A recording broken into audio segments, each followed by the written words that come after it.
Yeah, okay, I'm tossed. I did it anyway. I played the crickets, but the first story is maybe not so much crickets. It's showing us that things happen if you get involved. There's no excuses. Before I forget, BTW RLM 232, I believe it is. Pastcast, Prodcast, Recast at ucy.tv. That'll be your code behind the Woodshed, Real Liberty Media. And you get the blogcast that I put up after the broadcast on post. Spend hours after posting all this stuff. That allows you to read the stories if you want, do more study, look deeper. There's things to be seen. What I don't talk about, the so-called news that we see, whatever the so-called media is. I've jumped beyond that because it's not about that. It's about us doing action. Crickets has to do with us being done in quiet against a wrong. And the crickets have the day, have us by the throat, and each one of us has to eliminate that in our own condition. Not my decision for you all to do. You just have to find the wrong you need to make right, and that's what you do.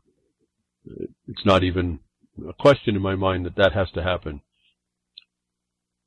Before I forget too much, this other programming note on UCY, and it won't happen for Thursday recast, but Clint Richardson's going to start his broadcast after this broadcast here on UCY.tv. So congratulations that he's coming to the broadcast system again, the network. I'm actually would hope that Jules will put him before me live, and then we can have a constant live day, most of the day for Sunday. But notwithstanding all that, thank you, Clint, for coming back and giving us your information, and maybe we can all eventually work it all together, work it into how to use it. Take this information and how to use it. And I think that's for me it's more and more. It hasn't been a question for me. Actually, I just didn't know if I was seeing the problem as objectively as I thought I needed to early on, but now I'm seeing it pretty clearly. We can have tons and tons of information, and for the most part, I don't see many people understanding how to use it. And so we have to balance how much we know with what we're doing with it. And just to be a big sponge isn't going to get it done. And you'll find out how much you know when you actually start to try and do something. And I think that scares the people a lot. And it's uncomfortable. And they don't want to get out of their comfort zones. And we're in a war, so you're going to be in an uncomfortable position. And I don't say that from any experience, because I've never been that. Never been into war. Maybe I was smart enough to stay away from it. Maybe just fortuitous. For all the things that don't go in my direction, for all the stuff that doesn't happen around me, in ways, maybe that some things happened in subtle ways that were more powerful that caused me to be here to talk with you, and hopefully you're here to listen and do something with what I'm saying. So as I was saying, the first report here to us is really not crickets, but I played them anyway. I'm not that production oriented to start going through a whole lots of other things, just to try and keep this all lively and entertaining. It's really not about that either. I do try to show my subtle, very subtle humor if there's any there. We try to make it interesting. I try to tie the themes together through all this. Notice I give us called the so-called media and the news. And hopefully it makes it interesting enough for people to stick with it. Now, that said, I don't know how many people do, and I don't see a lot of reflection in active people. Over so many years I've been doing this, but there is this contingent of people that are there, have been there, and continue to arrive to help bring this along. As I said, it takes the mass of educated people like Thomas Jefferson told us. Whether I ever understood that before or not, I'm starting to see how that works. And so the enemy went and caused you to be diseducated, undereducated, or miseducated. And so that is what I started to see early on and what I've tried to change for me. And the thing about that, it doesn't stop there. It doesn't stop there, because once you fix or realize those problems are there and you start to work on them, then you'll find you have something to do. And it's not just to talk about. And I guess a little bit critical to those of us, most of the people I see, a lot of talkers, a lot of people who claim that there's a problem, don't really take action. And that's been kind of astonishing. And I see comparisons, why I'm actually mentioning that.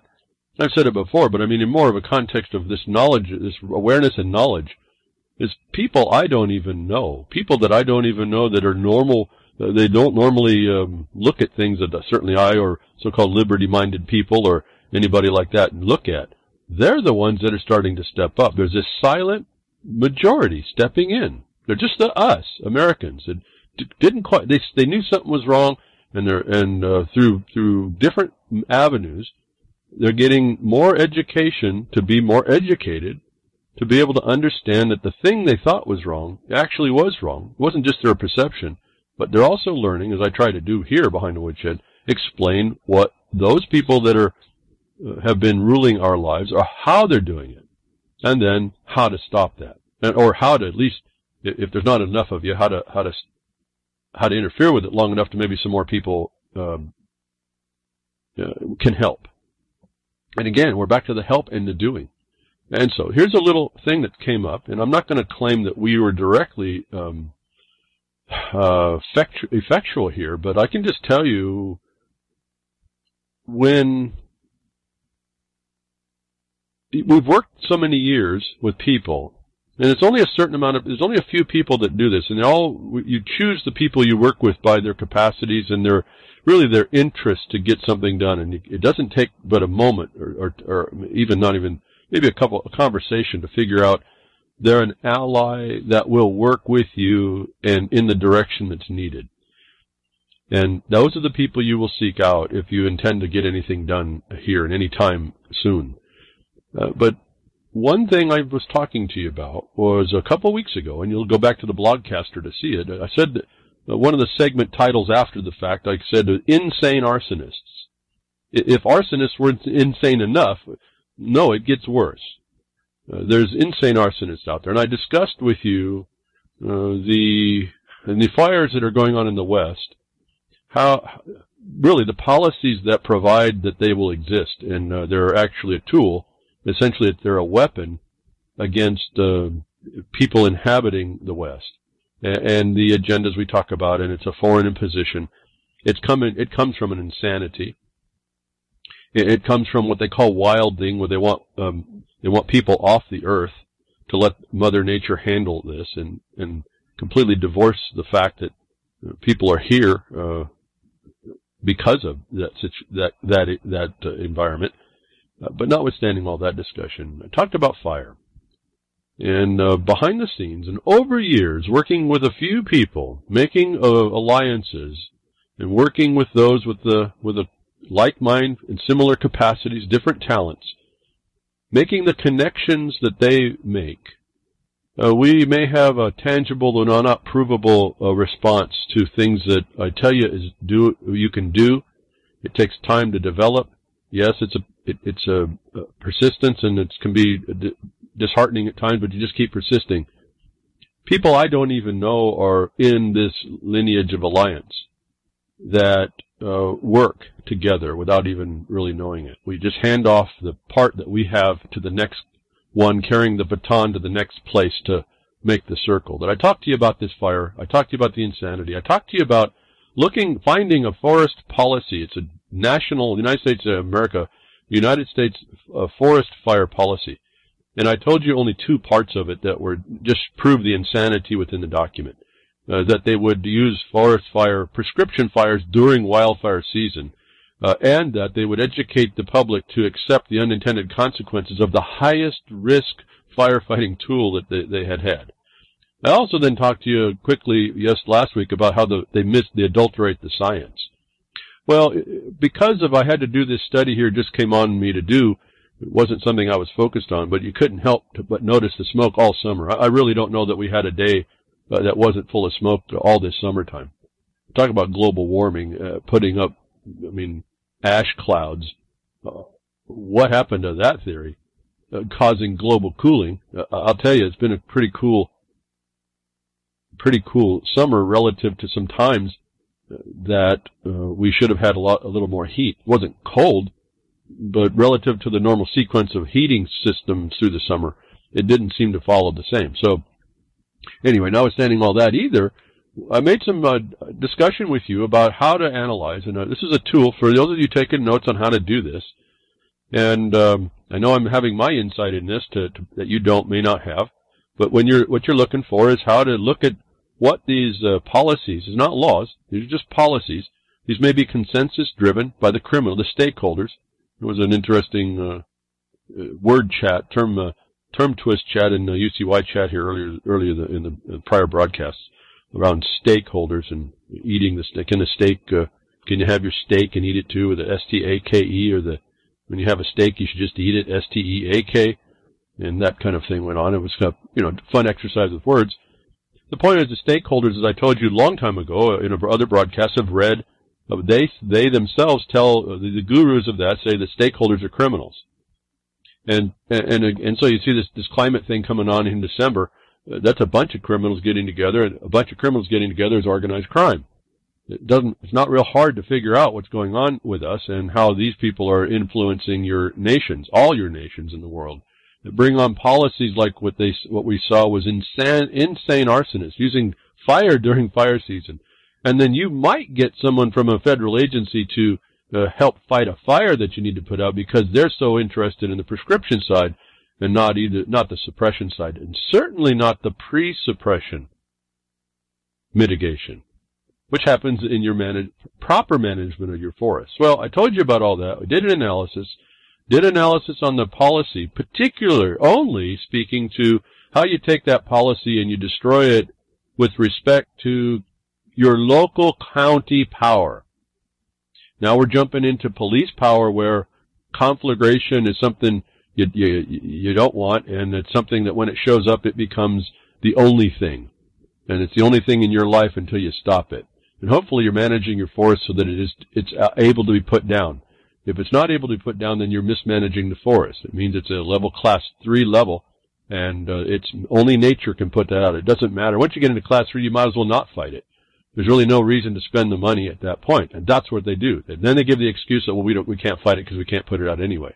Problem is that those fires are sterilizing fires, and they absolutely harm the environment, as I mentioned last week as well, and then the week before. Well, just in 2 weeks, folks, and in that document, I'm assured by a couple of people I trust highly that have developed their lines of communication, which if you want to do something, you're going to have to do this. You're not doing these things on your own. That the chain of communication that I understand has been developed, what the people that I work with, the document, that analysis I did on how the policy makes no sense, has no science, is really a weapon, not a tool, has no bearing on actual law regarding fire, has made it quite a ways.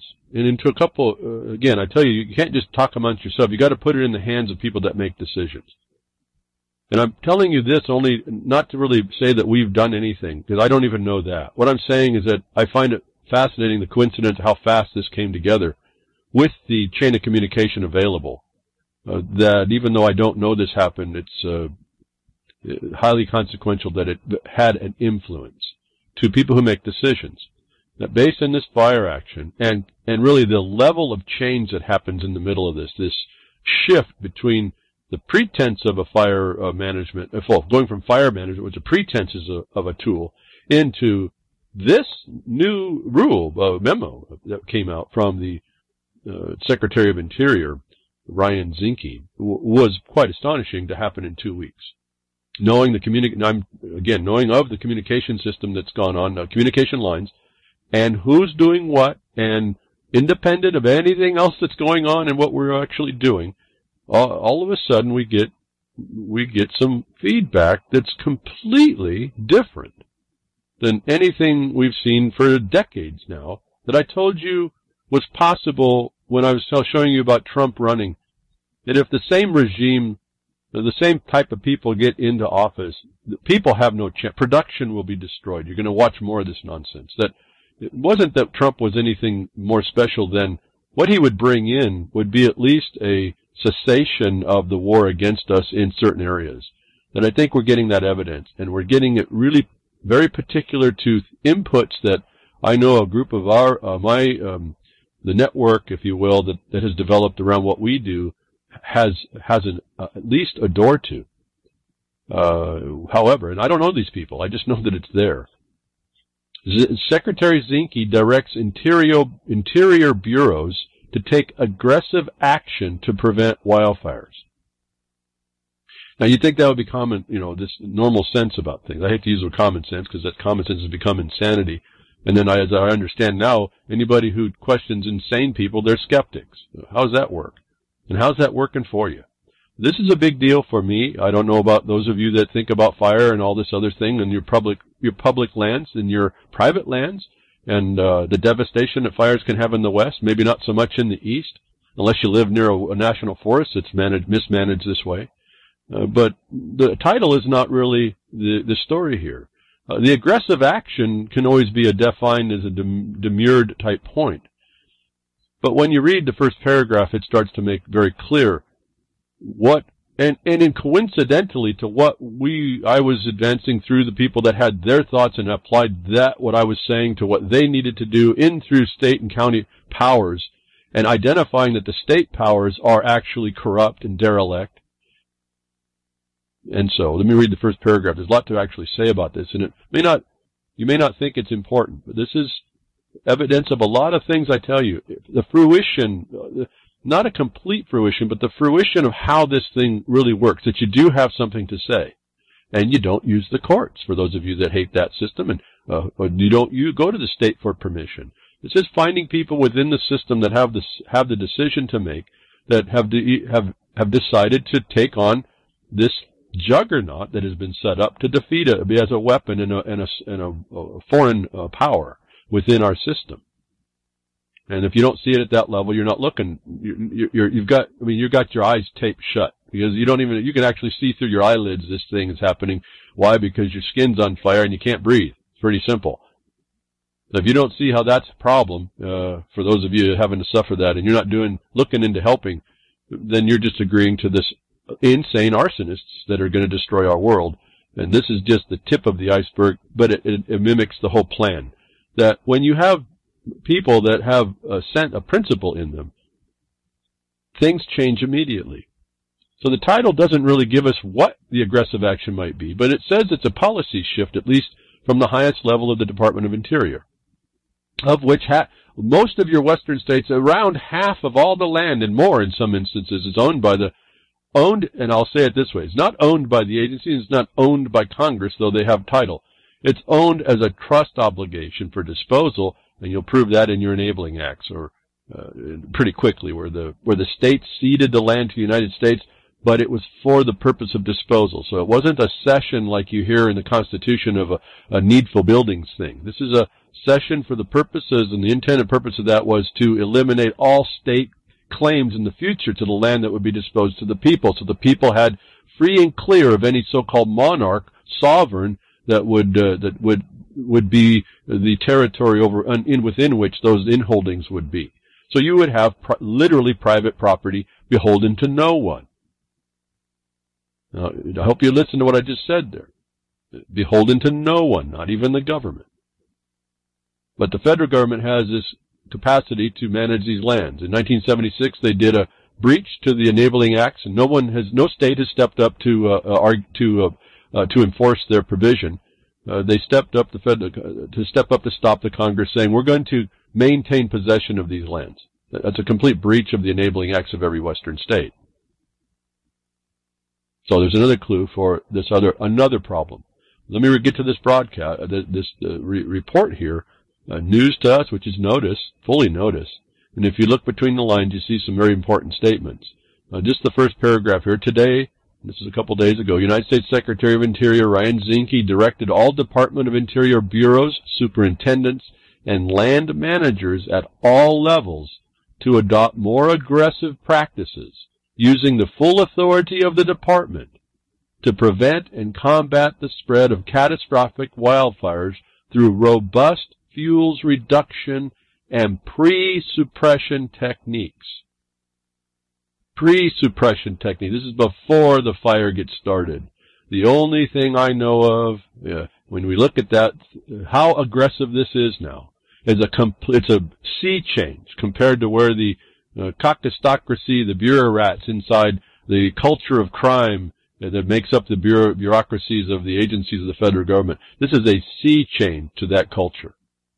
Pre-suppression techniques can only really mean one thing, and that's getting the fuel loads out of the forest. And the only way you can do that is not by thinning, but by harvest. And what that ends up implying is that's revenue to your counties. So there's a big deal right there just in seeing the pre-suppression. With respect to the fires, the county has a power, the police power, health, safety, welfare, morals, etc., to invoke that police power to stop these fires wherever they are. Remember, as a trust holding owner in the state and concurrent jurisdiction, the United States government is only a proprietor there as a trustee. It's not an all-powerful sovereign that can stop because of its presence, say we're going to let fire run amok across the territory and into private areas. So this statement, coming 2 weeks after a concerted effort by a number of people that I know, not just the people who, this is not speaking to those that are emotionally connected to the fires in their places and don't know what to do, but know it's not right and know of better technology, better techniques to fight fires, and having the questions about why wasn't these fires being fought and all this other thing and why'd they let them go. Not those people. I'm talking about looking from the in administrative policy side, combining that with the view that there's a police power in your local county that gets invoked that nobody can stop. There's no environmentalist that can complain that you're stopping a fire. And there's still people in these counties that have yet to see this relieve themselves of this so-called fear. I don't know what these people are all afraid about, that they won't go fight a fire. Now, that's not saying that sometimes you literally cannot fight a fire. They literally can be too dangerous. That's not what I'm talking about here. It's the fact that we have an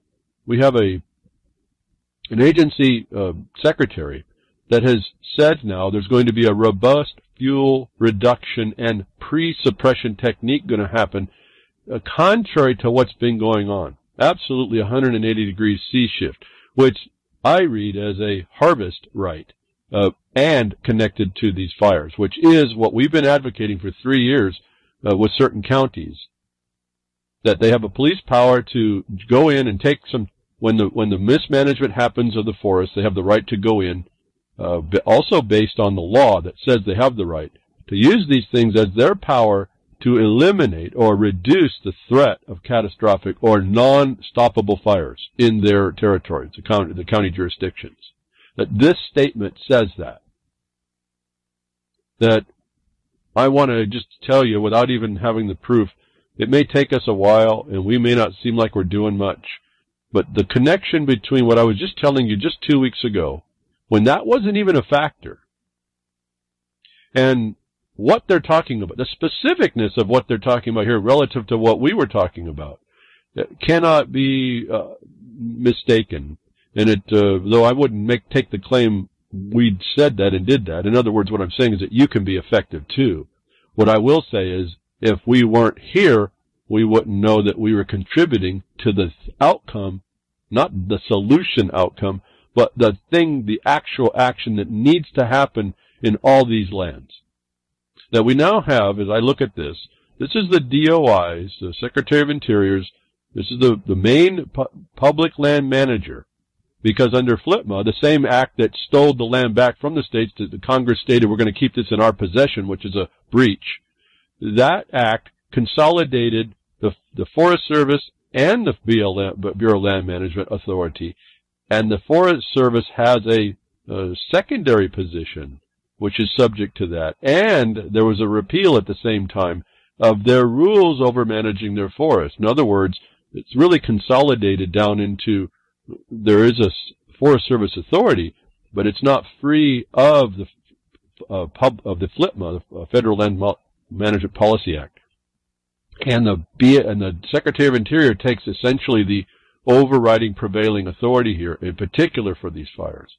That this DOI announcement that you will now robustly and aggressively do pre-suppression techniques for fire mitigation is a license for the counties to step up as they should have already underneath that provision to stop the fires, notwithstanding any obstruction by the Forest Service or a BLM, which the BLM isn't necessarily a problem because they usually go to the local state authorities, I believe, for fire. What your problem there is probably going to be your state governors. And as a matter of fact, I'll say it this way without being able to, I cannot divulge any sourcing on this. I'll just tell you what I was told, that they're not going to fight the fires. Let me put it this way. The National Guard was called up by the governor of Oregon, and the word is to them they're not going to be fighting any fire. And so I'll put it this way. I'll be surprised, unless it's by this conversation today to you, that the notice gets out to them that we just said that they're not going to fight the fire because there's a plan not to fight the fire, and now they start fighting fire. I'll be happy to be wrong because of that. But the plan right now that I've been told is that the National Guard that was called up to kind of convey to all that there's something going on, that the governor called a conflagration, has a conflagration order, that it will fight tooth and nail to stop the fires.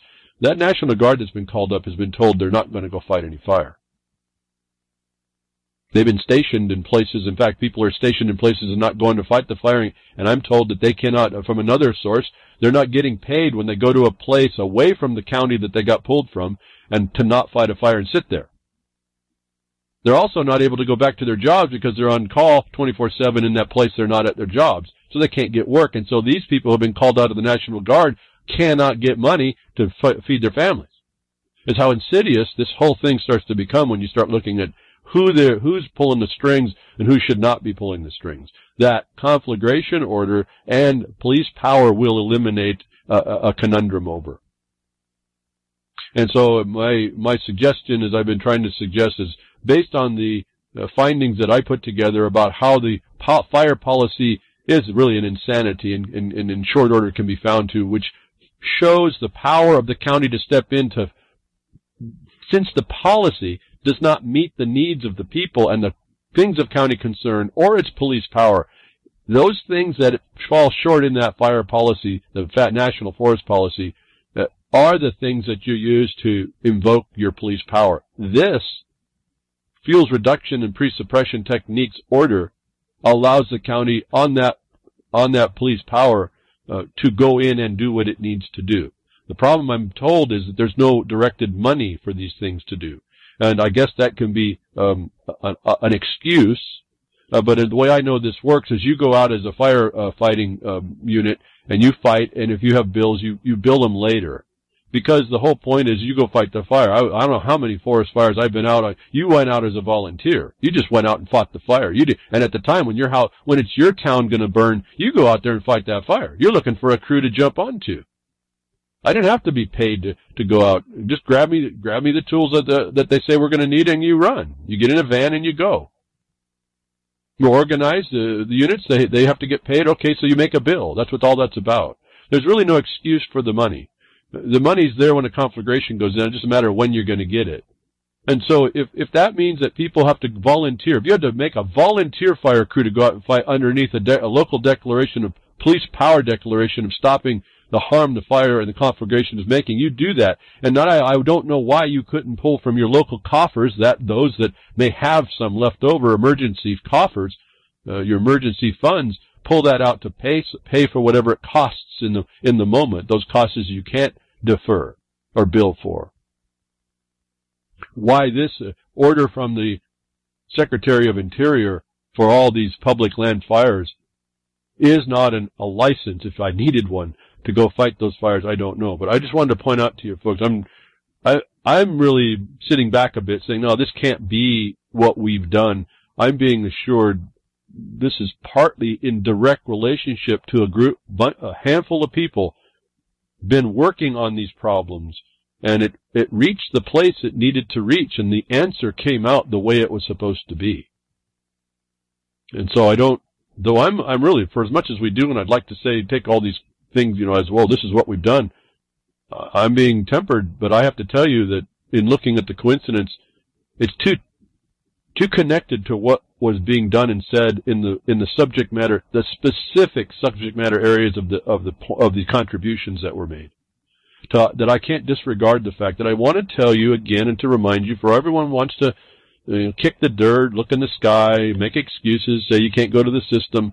No, you go to people within the system. That's how we do this. We understand the problem. We take back from the plunderers the booty. You just take it back. And police powers is I've known this for a long time. I've been trying to talk to people through my chain of communication to other people in seats of decision to convince them and show them that this is the power in the seats of decision for local governments to step in. With this order, you can do setback harvesting, not thinning. Forget this thinning for the West counties because they won't get any money. Whatever costs it's taking, in particular for volunteer forest fighter systems, those things I'm sure will be negated as soon as you start doing the harvesting you need to put your counties back into the protective Class 1 state. You do your setback harvests off the roads, 50, 100 feet, whatever you deem. A forester will have to decide this. I'm not deciding. I'm just saying here's the idea. Here's what you do. You go and do your salvage logging because there's a couple fires in the west are shown the fires went through and burnt hotter and more sterilization went through from a previous fire that was let burn because of all the standing timber and the stuff that's fallen on the ground. Now, I've read an argument just recently looking at that there's been an argument by the environmental terrorists that harvesting, there's a statistical relationship between harvesting and the increase in fires.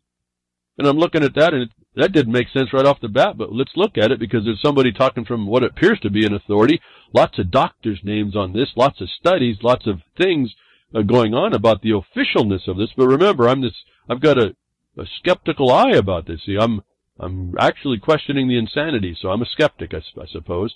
That didn't sound quite right. How do you cut out the trees and have it increase fire? What's the point here? And we got to find out about that. We don't want to cut trees if it's going to increase, right? So that was their argument, these insane people. But then you start reading what they're talking about, and always these people will never give you the right context. They will leave leave out important information. They will not actually do the study quite right to what it was really fully explained. And the answer ends up being, and I'm calling you all this stuff because this is what happens when you start bringing sane policies back. These insane people start getting pretty irate, start throwing a bunch of stuff in your face, and you're going to have to be able to answer that. And it's pretty simply answered just by educating yourself. The educated masses can handle this. You educate yourself, and I've done a precursory review. I am not an expert, I'm not done more than what I've done in my life. I've not studied this, and I don't know that I would have wanted to university study this because it's all been an adulteration. But you read the fact of it, and those statistics did prove that harvesting did cause an increase of fire. But what was it? It wasn't the harvesting. You find out the real simple answer was it was the mistreatment of the slash, the limbs that they don't pull out. Now, I don't know about many people, and we have some people in the RLM chat that are into they're fire loggers, they're harvesters, they're firefighters. They may have seen some that I certainly haven't, but I have not yet in my life in a timber harvesting in a forested area, a large forested region. I've never seen a harvesting situation that the slash wasn't dealt with. They deal with it usually by just piling it up and burning it. And there's lots of risk with all this. Fire is never an easy thing to deal with. Some of those fires do get away from it because someone doesn't quite do it right. But there was never been a forest I've seen in my experience, which isn't everywhere. I'm not a logger, forester, none of that. But I've always seen in the area that logging is done in the area I've been done, which I've understood has been a high quality harvesting area. They do it right. Except for the occasional slash burn fire in the fall that gets away from someone who didn't pay attention. There is no slash to cause an increase in fire. So the quick answer to all this hair pulling of fear and terror about the increase of logging wasn't the logging, it was the mistreatment of the slash, and that can be dealt with. They can do that on a couple of levels. So when I see this issue, turn around, where they just want to use fire to burn you out and smoke you out and rewild and de-people the productive watershed. This is a breath of fresh air. To be so on point with it, with the submitting information just 2 weeks ago, folks, it was, this has been an ongoing question, but to have it come back so specific to what we were saying, I really just don't know what to think about it. I want to not say that we weren't that integrated, but what that tells me, whether or not we were, you need to get involved, whoever you is out there listening. You need to figure out what the problem is. You need to set up a plan on how you're going to do what you're going to do. As I explained to you, you need to find those people that can help what you can't do to move the baton along. And I'm suggesting to you strongly to do that, because what you find, which I wouldn't have never known how this would have worked, that there are networks of people that develop around these causes that can actually get something done. Now, I won't go on the rest of the story. I'm spending a lot of time here just on this one. I didn't really intend to do that, but that's how this works. When you look at reality, you can answer the insanity that has become the models of our lives. And those models are set up to kill people, to enhance wild nature, which is uncontrolled. And it has devastating effects, and the clearest example is the wildfire condition. What I'm saying is not utopia. What I'm suggesting and observed is not the end-all be-all. Doing productive work in the forest is not easy work. It's not simple. It's fraught with dangers. It's fraught with just difficulties that are real stuff. But that all said, it is manageable. The difficulties are manageable. And that's what we have to go back to, what the university stopped teaching people. And so we really got to get back to the reality of what goes on. This order is a really big deal. I don't know that it's yet in the minds of county commissioners to understand what this says to them. I think there's a lot of people that are in fear of some sort of retaliation, which I just asked a friend of mine. He's a fire ecologist. He's been trained the way you're supposed to way back when, before the adulteration. And I said, what's the fear of everybody? Why don't they just go fight the fires? And he doesn't really understand it either. We're kind of talking amongst ourselves. We don't understand what is the fear. What is going to happen to you when you go fight the fire? Just because an agency says they're not going to, that makes the law that no one else can? I've never seen that in my life. If that's what's ruling the day, we got to think about us ourselves. Who are we? What will happen to us? So there's a way through this. There's a way through the smoke and the flame, and to put it out. Way through the smoke to put the flame out. So I think we've been advocating police power. Why? Because that's the highest power. That's to protect everyone, even the arsonist, the insane arsonist, if you will. If you don't have money, so you go volunteer. If you have a little bit of money, you can put it on those incidentals that you can't forego the price of, and then you get your billing later, or you set up a system to work your what they call here the robust fuels reduction and pre-suppression techniques. You use those to bring the timber harvest up underneath this protection to bring the revenues back to your counties, to bring back the costs of fighting. And I'm assuming maybe a bit here, but that I think will be covered pretty handily. And so we've been advocating this whole thing, and here it is finally. How you'd go about doing it is simply do robust fuels reduction and pre-suppression techniques is a long way to say start harvesting. And for those of ecologists out there, the environmentalists that are worried about increased logging increasing fire, how about you make sure, which they've done in every other case I've ever seen, how about you just deal with your slash, and then you won't have that problem of increased fire relative to harvesting.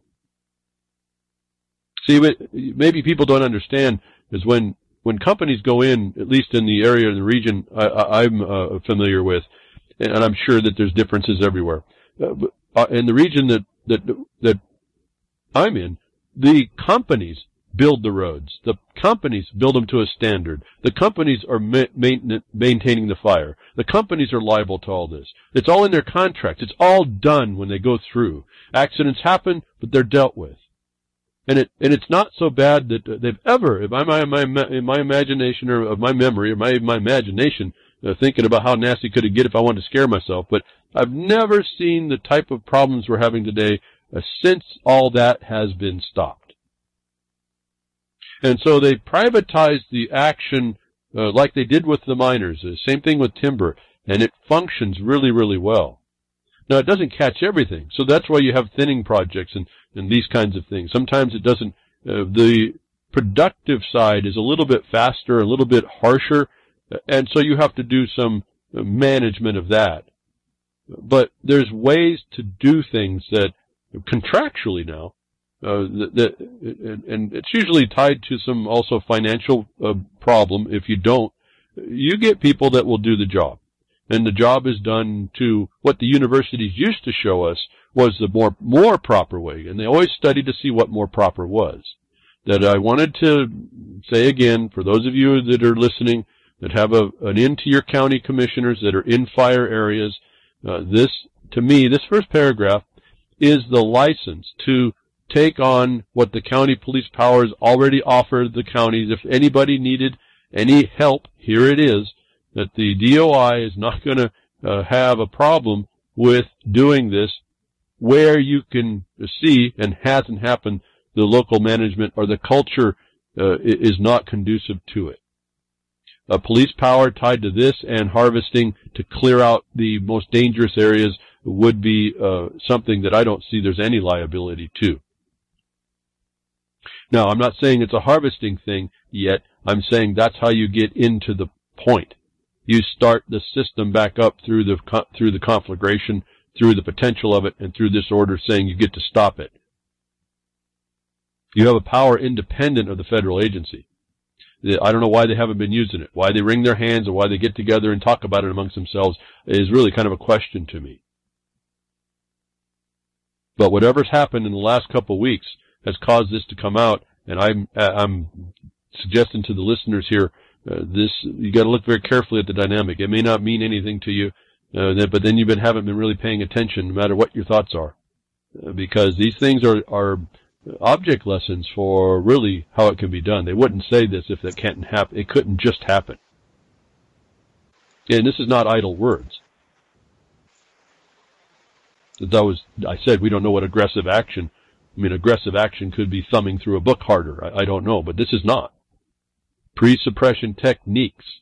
There's only one thing I know that could be a pre-suppression, a pre-fire catastrophe point that solves it, and that's to manage your forest by harvesting properly. So I'm saying so we make sure your slash is taken care of. Now, so I'm repeating myself. This is if the local counties didn't understand their power and their police powers to stop a fire, here is the federal government has handed the reason here to you again to continue to start up if you didn't. And then, without it being a harvesting policy contingency, keep it in the fire.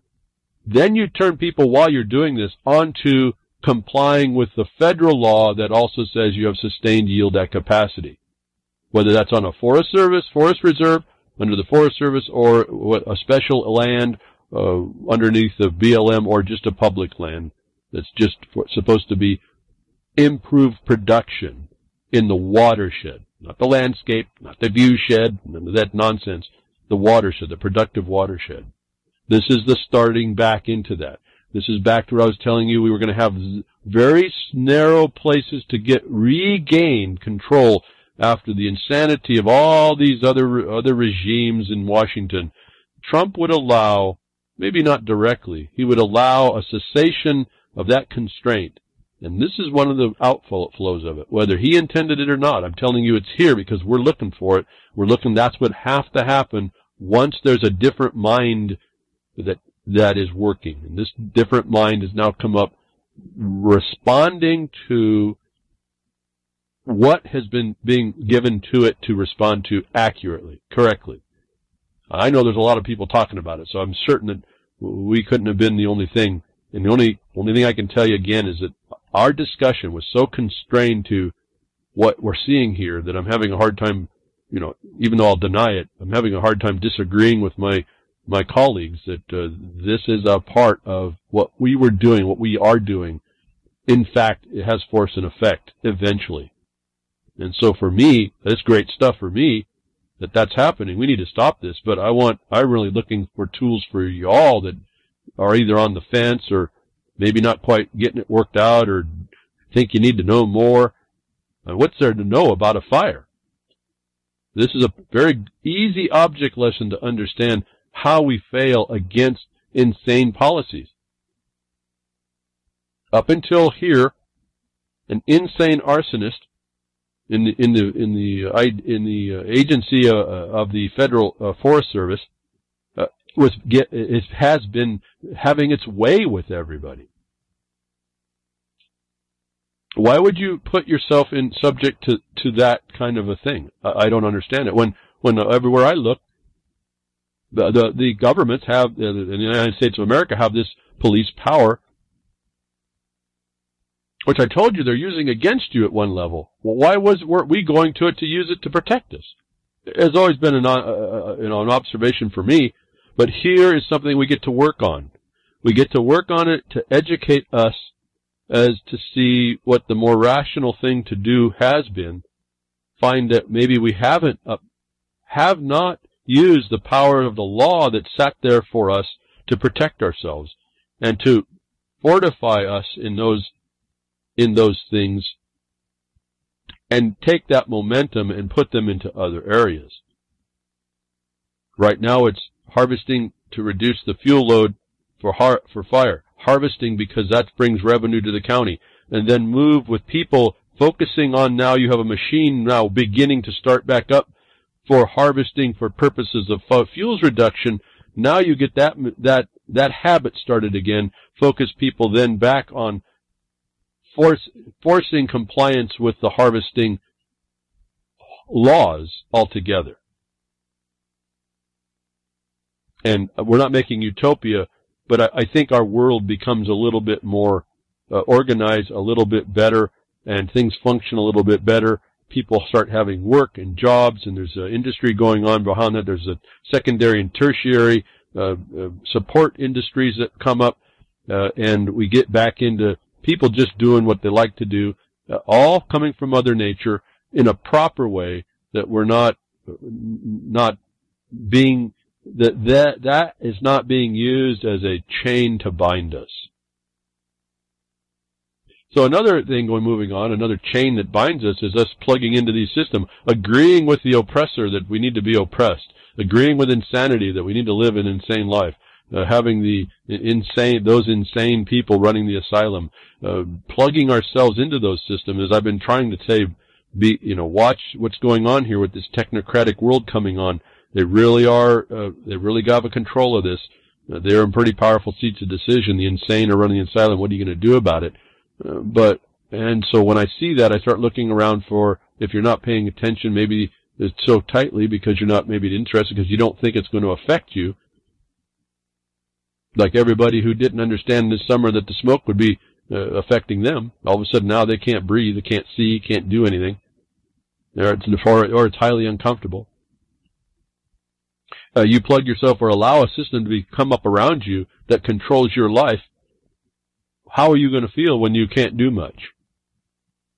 How are you feeling when that external force is now invading your so-called freedom, interfering without any warrant to be there? And there's reasons to not have it there. Is one of the themes I keep bringing up behind Woodshed into the future here, from the past into the future, where they want this whole thing to go. No different than the insane arsonist will rule your life if you allow it, even though there's laws that would stop it immediately, stop it in its tracks. We allow systems to be developed up around us and don't recognize the warning signals that little examples here and there show us the problem. Now, we tend to divorce ourselves from those problems because they're over there with those people on that problem, and I've got mine today. But I need to, because I see this as the path of perdition, if you will, because it's principleless. It has no principle to work, and then you'll have none to rely on when you get there. I just need to continue to call this out. payment system glitch causes widespread power outage in Papua New Guinea. Payment system glitch causes widespread power outage. How does that work? And this is how topsy-turvy everything starts to get when you plug yourself into one system. When the power that's available there it goes awry. When something else that's an insanity causes an ability to change the power structure.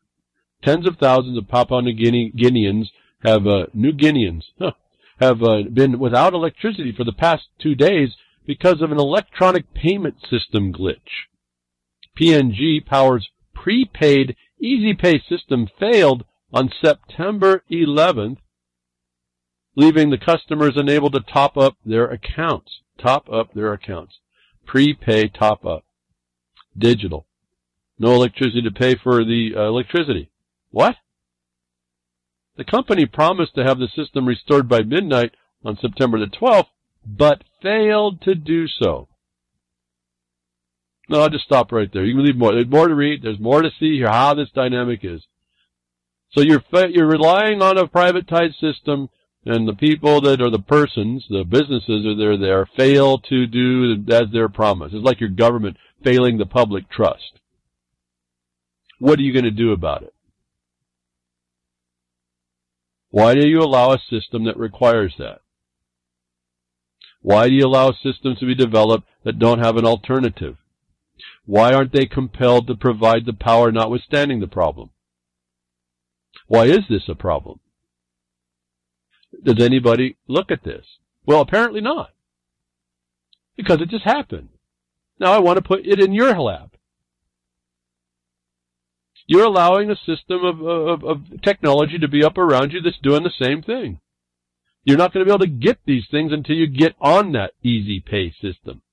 You won't have power unless you do it. And then they can have a glitch. Someone can hack it. Maybe they did, maybe they didn't. Don't know. You're not having the power is the bottom line. And what about you going to get food?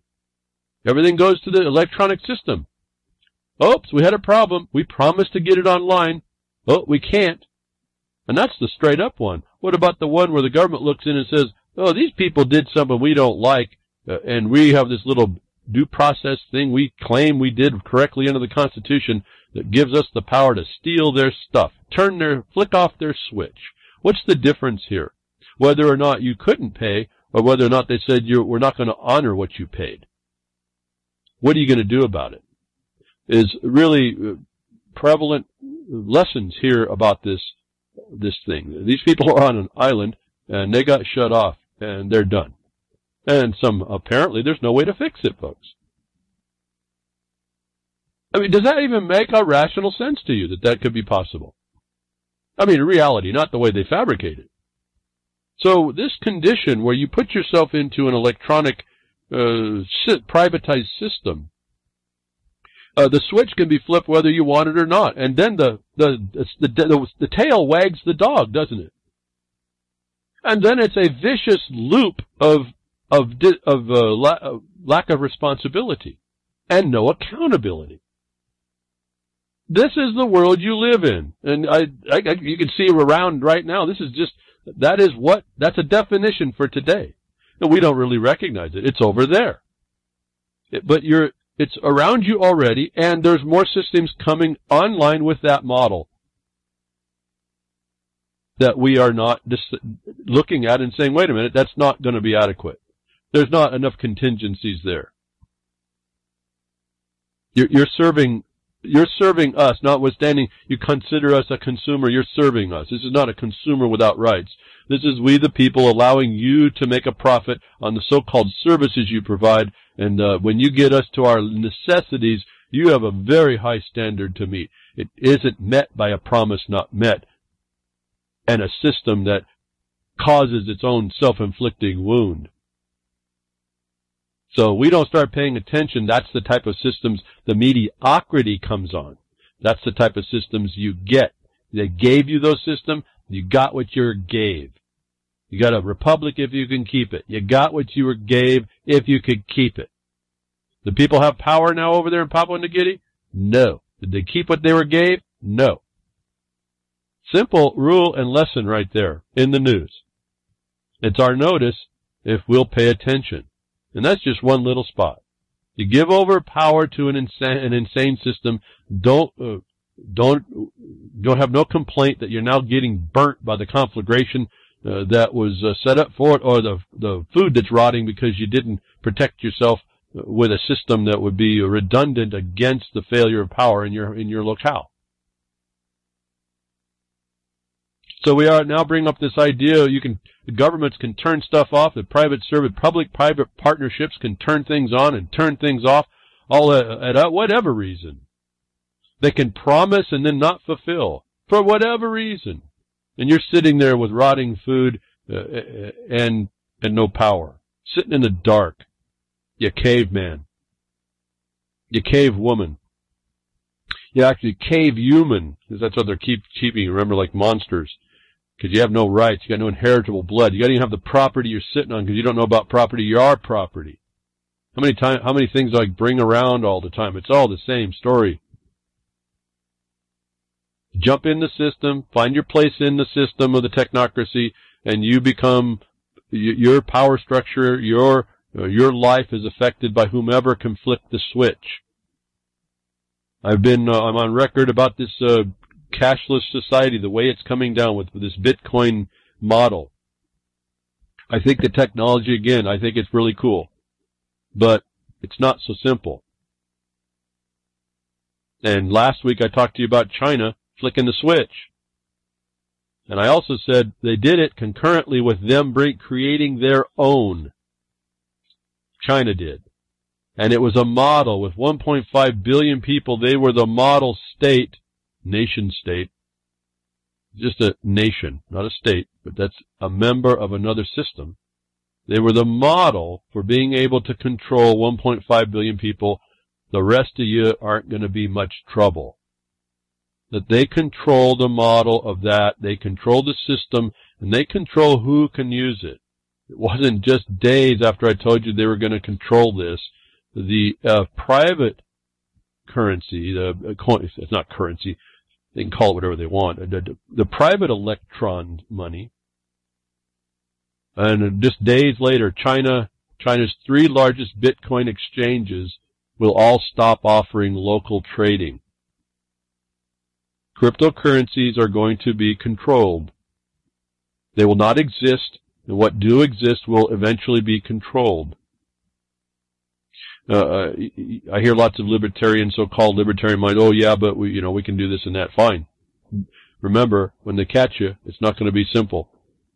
And you can say, oh, I don't care, I'll wait till I get caught. Well, how about if you just stop it now? How about if we don't do all that? How about if we take a responsibility for ourselves now? Right here, as I said, it's coming through. How fast this is coming at us. It's even reported in this little article. Well, that didn't take long. Yesterday, China's longest-running Bitcoin exchange, BTC China, announced it will suspend its local trading service at the end of this month. And today, the country's 2 other major exchanges, Huobi and OKCoin, followed suit to say they will cease at the end of October.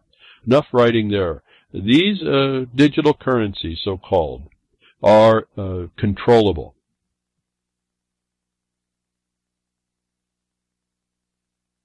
I just paused here for a while. That should be enough said. Now there's this run up and this big extravaganza going on the West, as I told you. That's a plan. That's a setup for a takedown. And some of you may work out real well. And I'm not really condemning the cryptocurrency. I do think it's a cool tool. But you better anticipate how much you're going to deal with that and what you're going to do when they start to come locking it down. Where are you going to go with your asset, with your wealth, whatever you're doing with the medium? What are you going to do? Think ahead, I guess, is the main thing. The writing is on the wall. This is going to go to a global cashless system. They've got it worked out. It's going to go there because no one opposes it. And the power, the people that can hurt you, the governments, that thing that what Washington said you fear like the fire, the conflagration that everyone is questioning how to put out. Boy, what a story what a corollary that is. A fearful master, like fire, a fearful master the government is. The power of the government to hurt you is there always. That's what they seem to be like anymore, even though there's a better model about what the government was supposed to be. And we saw it in the United States for a brief glimpse, and mining districts are the example of it's continuing, given you understand what you're looking at. That China's shutting down Bitcoin. That's just the cover for the blockchain that's privatized. This is a global plan that's coming on you. And if you don't have a substantial not in an amount, but a substance, something substantial in your hands, the reason how we got here the way we are with respect to so-called money and currency, really money for the people, currency for the nation, you're missing the point. And I have to chuckle about the oxymoron. Someone who's of a libertarian mind talks about Bitcoin. Someone talking against fiat currency, and they agree with Bitcoin. We got a real big glitch in our minds, I can just tell you that. We got a disconnect in reality. And that disconnect is what is going to be used against us. So we better get real tight on what's really going on, or else we're going to, again, be the accessories to the crime against us and not have a place to say it. Not have a place to argue it. Not have a place to defend ourselves. And as my experience is showing, not know how. And that's I guess, really, as I say that, I'm just crushed a bit for you all. And it's not because I'm knowing how. I'm just, at least I got an idea in my mind how to approach certain things. I'm going through a emergency thing that just came up for somebody else. And I'm realizing the people that need to be doing this aren't doing it. We are. And I look around and there's no one else that can help. Are you that way? I don't know what to say here. Are you that way that you want to talk about all you know and don't know how to affect it? You want to talk about all the constitutional things, or denounce them so you don't have to, I guess is the other nonsense about denounce the Constitution. No, or embrace it and find out there's limitations and then be responsible enough to step up. Do you know how? How many people do I know, and you won't have this answer because I don't even know, but how many people, rhetorically, how many people do I know that talk about all the constitutional rights and they couldn't affect one to defend themselves? Is really astonishing to me. And I'm not talking about the corruption they walk into that allowed it because they didn't keep what they were gave. I'm talking about just, do you know? Would you know the first thing to do to actually affect those things that there were limitations in the Constitution? And when I see people engaging, decry fiat and then engage Bitcoin, I don't know what to think about you all that do that. I'm not really judging you. I'm just wondering what's the thought in your brain really? What are you telling yourself? And then to not really work to protect yourself, even for yourself, let alone for others, and guide them by your example. And there's plenty of people that look at my example and decry it. So I'm not saying that that's an answer either. In fact, there's lots of people that don't like me. And I've told you, so if they don't like me, then I'm not the guy I can't speak to those people. But maybe I know someone that can. And when they understand what's going on, they'll understand the importance of why they have to go explain that because they can. So what I can't do, that other one might, and we get the point made eventually, is what I've been trying to, I convey to you every week behind the Woodshed, that this China is coming out in a strong way, that you need to watch how this works because this is no joke.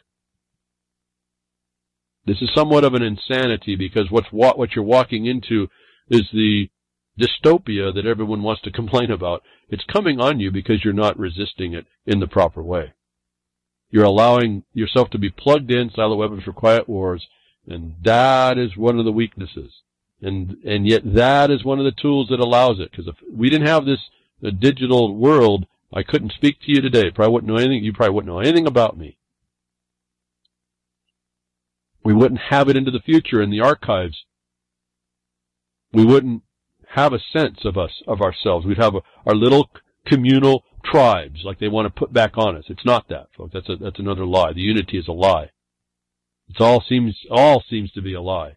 And the only thing that's not a lie is something that's objective within you that you found is not just a bunch of just nonsense. It looks like it's real, really working out what's the real. What is really going on? As I say, when I look out and see how few people know how to effectuate all the so-called constitutional provisions they know about, I'm just flabbergasted. How do you function in the world? Why do you waste your time? And I look around and it seems like a lot of people will be willing to waste their time. And a lot of people are clueless to the time they waste. And a lot of it, I think, is solved when you get out and do something. And so now I always wonder why people don't get out and do something, because I think inside they know that'll solve that. And they'll be doing something, and then they don't want to do that because they'd rather be doing something else, whatever that is. The digital systems, plug yourself in. It's been made for you to address you. Digital money, it's put there for you to accept, so it will eventually control you. Oh, it comes out that it's anonymous. It comes out that it's decentralized. It comes out all kinds of things. And you're missing all the other clues that says, oh, that's not really the truth. But you put those away. Oh, they're not an insane arsonist, and you put it away. You let the insane arsonist watch the fire, keep you from going and fighting it, and that's an authority, and you do that to yourself. With all the power to stop it and to end the nonsense, and you don't. Not plugging in where you shouldn't, you do. I've been telling you, they're going to offer these gifts to you, and you're going to agree. Former Facebook executive says Google and Facebook are surveillance states. Now, is that even a surprise? After all we've covered it, and anybody else who's been in looking at this, the surveillance states. Now, this article will say they're not states, but states is just a condition. And so I would not agree with that part. They're not states in the same sense of nations, but they are states in the sense of condition. And they are surveillance states. And you can keep plugging into them and others. We talked about plugging into, instead of Facebook and Google, go to Minds.com and DuckDuckGo or Start Page. You think those may not be controlled at some point, if they maybe not already are, and they're just not told to the people that promote them to be neutral? I don't know where the depth of this goes. The point is, there's nothing that's really digital that's not trackable, traceable, and controllable. It's a facade on top of it. It's another dimension of all this. Did we need the former executive to tell us they're surveillance states? Well, we didn't, but here the one is. So they tell you this, and what are you going to do about it? Probably nothing. Now, I do what I can, but probably nothing ultimately. I literally block everything I can that Google would provide, short of YouTube. In fact, that's a big complaint, that people are coming on with these blockers. I try not to encourage anything with these companies at all. I rarely, unless it's someone that I appreciate beyond measure, to understand where they're going and what they're doing, I will not click on a Facebook link. If you can't put it somewhere else, I'm not going to go look at it. I make it like in it. I guess maybe people don't agree with me, and so they don't want to be my friend. I said I will not use Skype. You know how few people I communicate with now because I'm not on Skype, and how few things happen because I'm not on Skype? I'm kind of outcast because I've made a very definite provision there. I went to what we call decentralized things that are mostly encrypted. How many people followed? Hardly anybody. And so, it's become an impediment. And I don't know what to do about that. I've decided I'm not going to engage that part. I'm not going to give them that much credit. As I've told you, I do have something to hide. I do have something to hide from insane people that make stuff up. I do have enough action that's going on. Evolutionary engagement, I've heard someone call it, that I don't want them to know. I want everything to be a surprise attack. I want them to be responding after the fact. And I want them to start understanding that we're so far down the attack line, they won't keep up with us. There's nothing they can bring that we're not going to be ahead of. And we don't tell them that. I don't tell anybody that. Sometimes I am ahead, sometimes I'm not. When I am ahead, be careful. You're not going to have enough answers.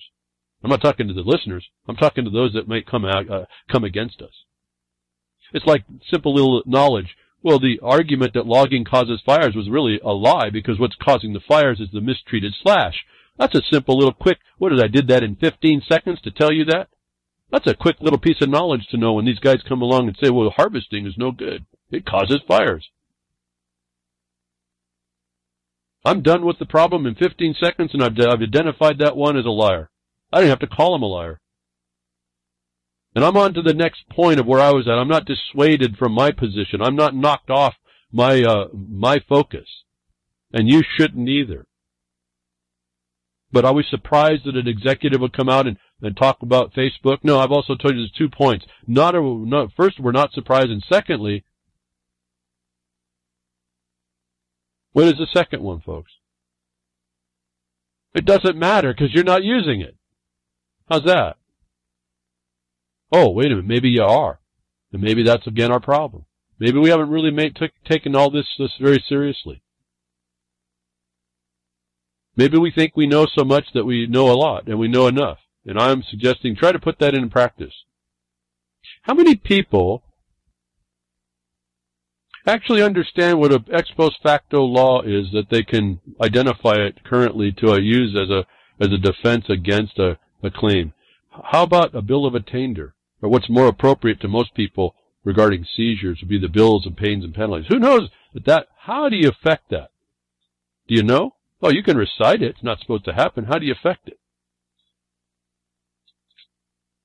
What do you use to affect those? Does anybody that's listening to me actually understand? And if not, what do you think you're learning and what for?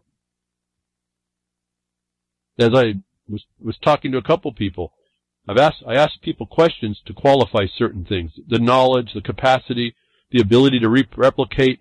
I do lots of things because I'm having to look kind of down the road for people that are coming along.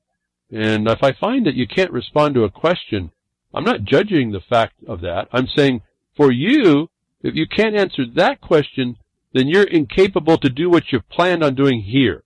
So we have to know that so you don't walk yourself into a problem. This is not a judgment of your incapacity. You have the incapacity. But how's that going to harm you on your mission, on what you want to make right, the wrong you want to make right, the harm that's coming against you? Do you have an understanding of that? Do the county commissioners understand the police power sufficiently that says they didn't even need to get Zinke's help? But now that they've got it, do they understand as a license to go ahead and now run as fast as the wind will take them ahead of the fire? Do they know that? Do they understand the Constitution that way?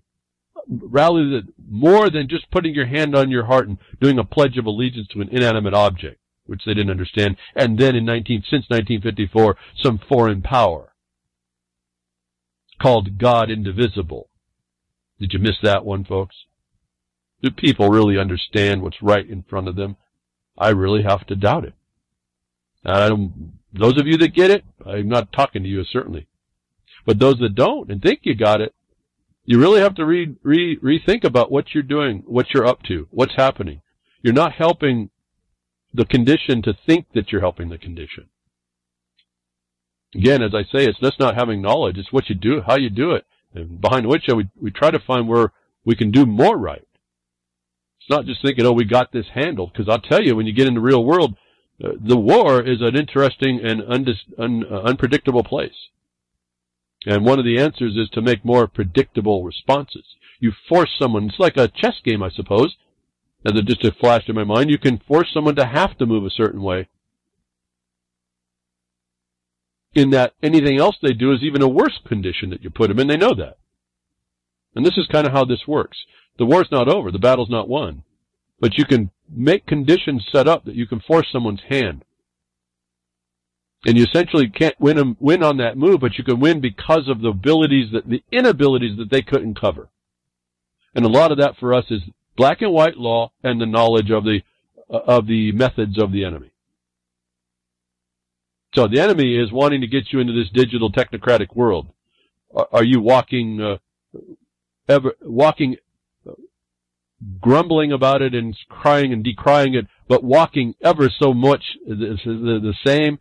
walking into it anyway, or are you literally working at with every fiber of your being to make it limited, make obstructions, and then take actions to interfere with it all? It's quite a role to play here, if this is a stage. And what is your role? You're going to be part of the audience that's part of the play? Remember, the audience is part of the play. Breads and circuses is part of the play. Is that your part? Or are you on stage being the one that is vociferous in your objection, but walking as a accessory to the own crime against you? You can play that part too. You're playing a part. You can deny it, it's still happening. You're playing your part. You're not playing the part, and you're allowing the problems. You're allowing all the complaints you have. You don't like something happening? Fix it. Make it. You got something you got to do creatively? Make it. Stop complaining that it doesn't exist. So they plug you in, you plug yourself in, and they take control. How about if we stop plugging ourselves in? How about if we stop putting ourselves subject to the next new thing that's actually it's a tool for us to take up that's actually used against us? The other thing, another types of deception as we move along on this, the officials that have you think you're hearing things from these officials, like, did we need this official coming out of Google to tell us? No. Do we get any information out of him? Well, we do maybe a confirmation, if we can trust him. I don't know what he all said there. It didn't really matter to me. I didn't need to hear more. I just don't use their stuff. I don't use their product. Sometimes you can't help it. You got it because it's government. It has the power to hurt you. It has the power to waste your time. Another type of information coming out of the officials, someone with experience on the inside. This Mueller guy, Mueller probe, has red-hot focus on social media, officials say. Now remember, we just said Facebook's a surveillance state, so Mueller, on the probe against Trump and the Russian, done it, and all that other inside stuff there, the fraud, the witch hunt that seems to be, and it's all just for our entertainment if you're following it. I don't even follow that much to even be able to describe it so well. Not like some other people that do documentaries that will tell you all about this stuff. It's all irrelevant, but they'll tell you all about it, and you'll think there's such a great amount of a great documentarian to explain it all to you. You don't have the time, the respect in your own self to go find out in a few seconds instead of wasting your time for 20, 30, 40 minutes, an hour, whatever it is. Maybe you're wasting your time even behind the woodshed if you're that intelligent and figured it out. Because there's nothing I can tell you because you already got the wrong you're going to make right, you understand it, and you're on your way, and you're just hitting the every place you need to be. You don't need to listen to me, but we got to listen to these people if we're still looking around. Here we just told that Facebook is a surveillance state. It's a condition. Certainly is. You plug yourself into it. Mueller from this report in the United States government probe has red hot focus on social media. They went right to Facebook. Facebook officials likely to face Congress, key lawmakers say. Russia still ramping up cyber espionage, intelligence chief. There's two little things. What I focused on in this was the red hot focus was these people come out and tell us information that we really already know and don't need to have. Well, what's a red hot focus on social media? How important was that? And I tweeted out a response just to hopefully highlight the inanity of this. Is red hot focus more important than a cold, hard stare at social media relative to what he's supposed to be doing? Red hot focus on social media proves it's a surveillance state. But what's the purpose behind this as well? It just shows you the witch hunt or the breads and circuses, the circus around this whole nonsense.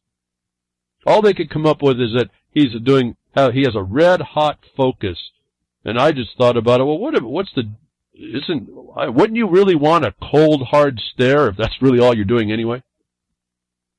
What's more important? He assumes it's a red hot focus. Does that get us any further down the road? Does that change anything? Does that expose a problem so we can fix it? No. Make work. It's just doing nothing. They've agreed they have nothing more to do than choose to do a red hot focus on social media instead of choose to do a cold hard stare. Next. What's the truth behind all this digital stuff? How do they keep us working? What's the nonsense behind how they've gone into all this and made it work? I mean, I don't know if y'all were thinking about it. When I started to find out better about the internet, I came to it kind of late. But at the time I came to it, I was also in video. And I said, wouldn't this be cool? And this is before YouTube. Wouldn't it be cool if we could put these videos on the internet? Wouldn't it be cool that we could post and make comments and all that and interact? Wouldn't that be neat? And I thought about doing that before YouTube was even thought of. Not to say that I was there. I'm just saying that was my focus. I was in video. I said, wouldn't that be neat if I could put that on the internet and show people from there? I looked at it and I could not figure out a way to fund it because I realized my rudimentary knowledge of what it was, it would take money, a lot more money than I could pull together. I'm not a money guy. I'm not in venture capital. I didn't know anybody. In fact, I moved away from all that. It wasn't in my system. And because I didn't have the money, I couldn't go forward. Within about a year and a half, we hear the first rudiments of YouTube happening. And I said, that's it. That's what I wanted to do. And I've watched what they do, and then Google buys it. And I said, uh-oh, we got a problem. We got a problem. This whole thing was set up for another reason. Not what I wanted to do with it, but that's what's going on. And how did they do it? They had some smart people, a lot smarter than me, figured out if you can sell time, and we can promote that we actually give you return on your advertising buck. That you as a company wanting to sell your product would send me money providing a service. I'm not this, folks. I wasn't that smart to figure that out. But then again, I'm an honest kind of guy, so kind of guy. I'm not thinking of the ways to be devious about this. And so maybe that's why it didn't occur to me. I didn't understand how it would be legitimate that these advertising dollars were legitimately spent honestly for what they intended. And so years and years later, we have this story. The promotions of this digital technocracy are a lie no matter where you look, and here's more evidence. Hey, advertisers, the data mining emperor has no clothes. When a big advertiser pulls its online adverts and its sales remain unchanged, that tells everyone who's paying attention something important. I think that says it all. Again, this was from Charles Hughes Smith blogspot. Very insightful. He pulls the information together again. And he shows us that this was all a lie. All this digital, there's just no way you look at this digital revenue advertising claim that can actually support itself, actually. You can't reach the people that you think you were through that medium the way it's been promoted. It's been a scam. But it's been a successful scam. People plugged into it. People started to bring it. It's like a currency. As soon as people started to adopting it, there's billions and billions. I can't get this, folks. I don't understand it, but here it is. Billions of dollars that go into this system. Why Google has become so big. Why Facebook becomes so big. But it's all on a scam. The surveillance state is a surveillance state. It works off the scam. And it works off you plugging into it. And these companies are not coming to terms with the fact that all the billions they've been spending may not be able to get to the people that they want, as well as it's never has, as well as all the problems that creep up like bot clicking. The data mining emperor has no clothes. I found this story to be problematic, though. Though it exposes the lie of the revenue advertising power, I don't think that the data miner emperor has no clothes more than the revenue generator theory had no clothes, because the data miner is what they're there for. Some people have denounced that there's any data on there that they can get from you that can mean anything.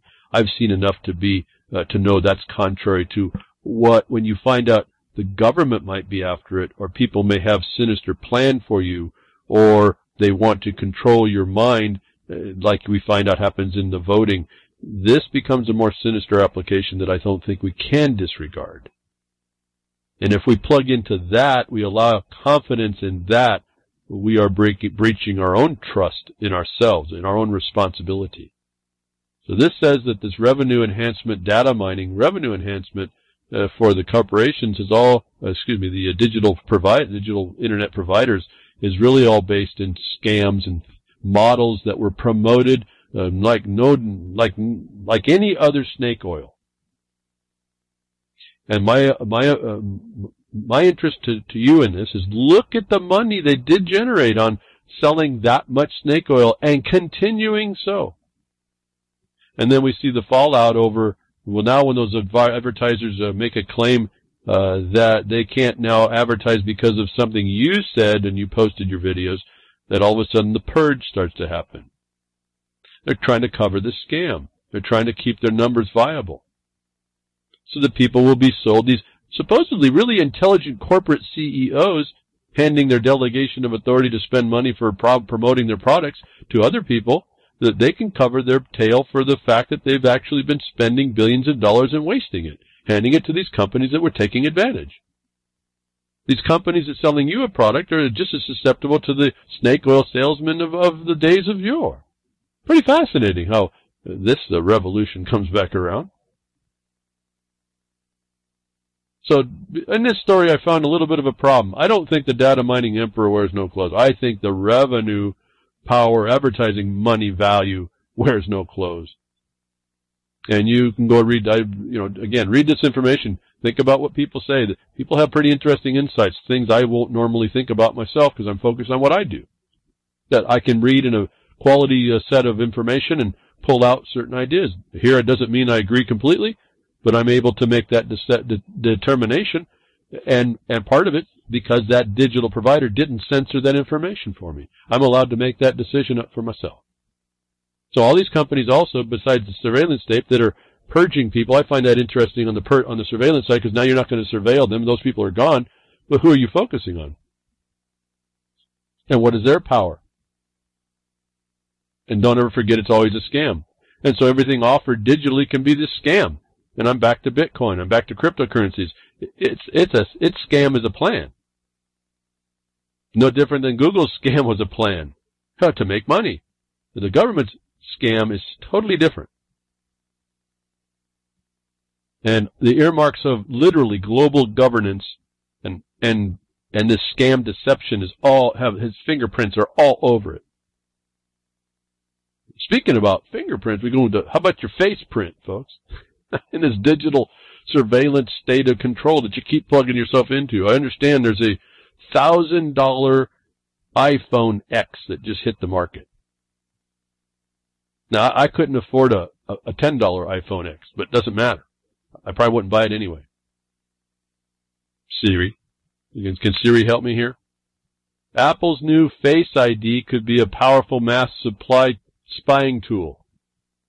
Apple's new Face ID could be a powerful mass spying tool. You think, folks?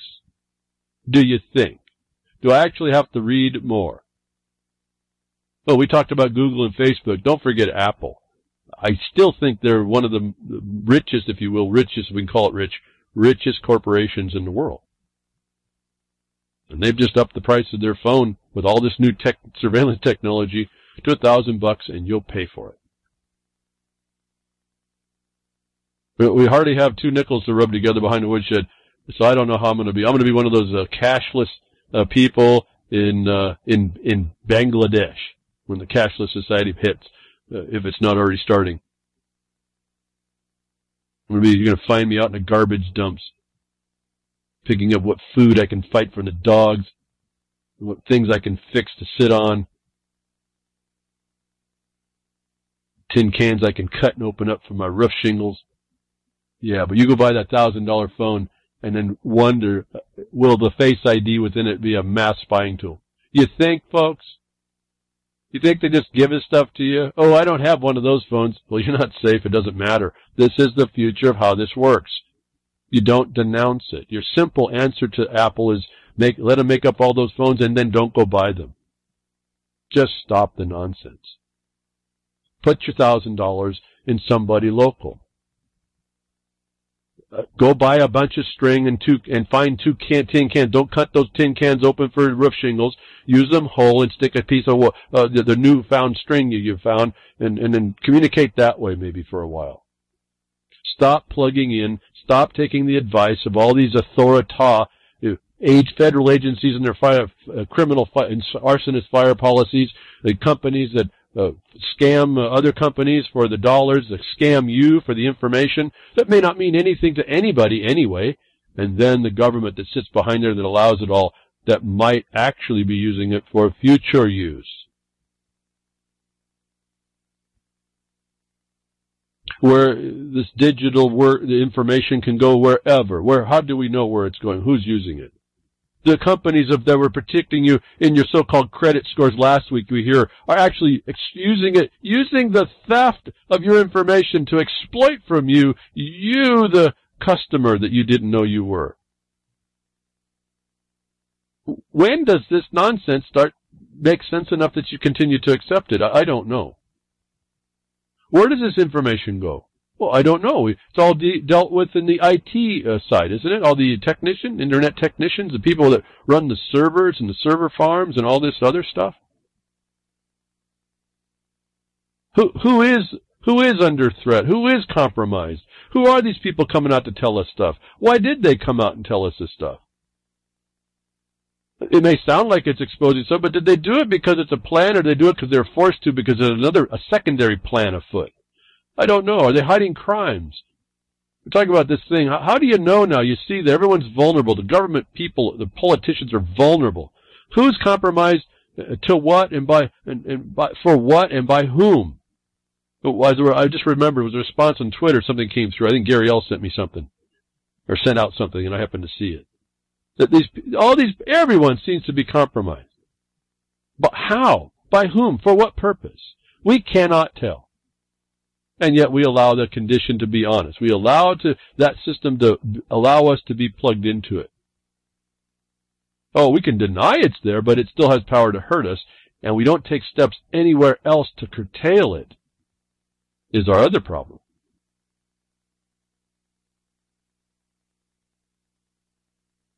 A secret server is behind law enforcement's decision to ban a former IT aide to Republican Debbie Wasserman Schultz from the House network.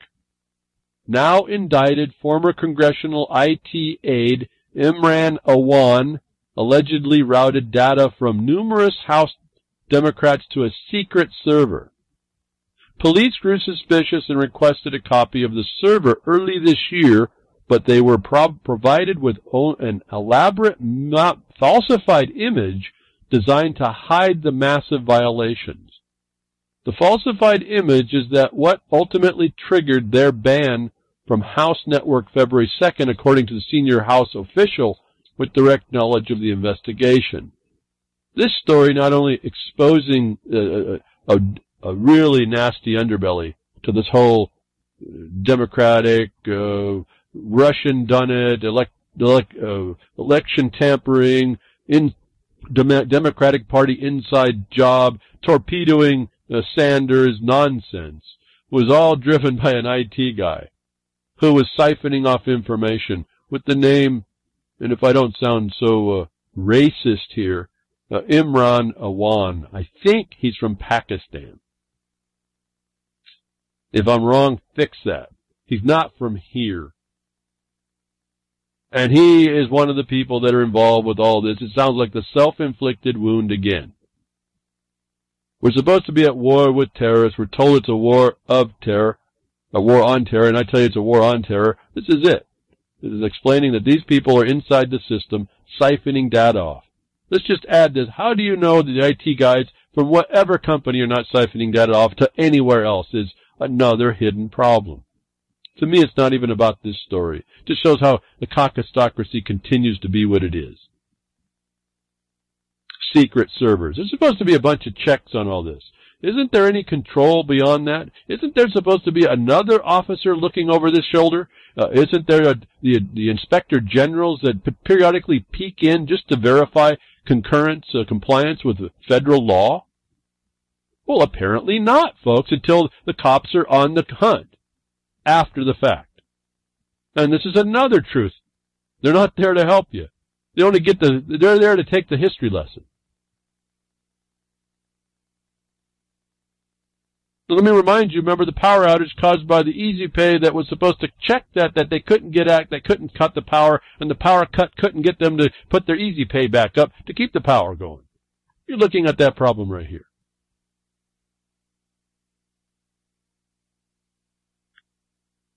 Now this report came up just to me, this is showing you this data is not secure. I don't care what we do about it. I don't care how this works.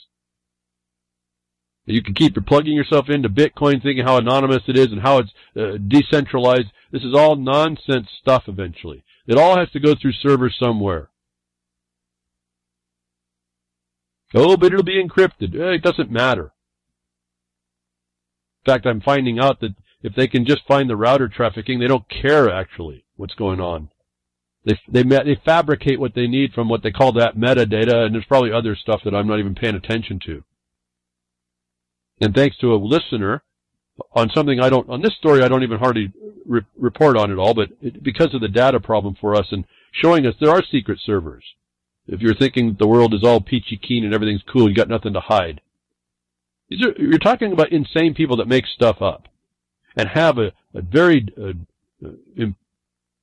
criminal way about what they go do and the purposes for what they do it that you may be involved in without your knowledge. That listener sent an email to call my attention to somebody that's on this Awan scandal thing. I think his name is here, George Webb. You'll have a link. And I can't keep up with all the information that's there, and this guy proved it to me. But I wanted to point this out, more importantly than whatever, making an analysis of what he's doing. I wanted to point out this is what you do when you find the wrong you need to make right. This guy is all over the story. He's got nooks and crannies and rabbit trails and all rabbit hole, whatever you want to call it. He's got all this thing all over. And he sounds a little bit out there, but they're actually not so much out there when he can tie it together. The problem is stepping inside his whirlwind. Now, I couldn't really do it, but I got to see a couple videos.